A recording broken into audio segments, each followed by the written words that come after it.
But it was determined that the reason for my condition is that my parents went camping in Los Alamos, New Mexico, where in the US they tested the first atomic bomb.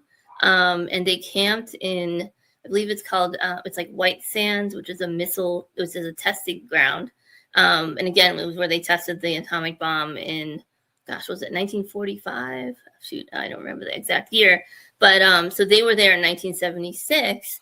And when they camped, my mom recalls that, you know, they put the tent in the sand, and that the sand actually had shards of glass in it that had been basically created by the blast of the atomic bomb that had melted the sand into glass. So they were like they were, you know, basically in contaminated area, which was pretty ridiculous.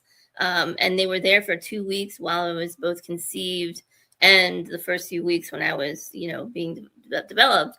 And so it's a very strong link. There's actually other people that have had the same syndrome from that area, which is wild. And then it wasn't until I was maybe in like 5th grade, we were at one of the hospitals and where I had had surgery, and we're in the cafeteria walking around with my mom, and this lady comes up to us and she goes, "I've seen this before. I've seen this condition."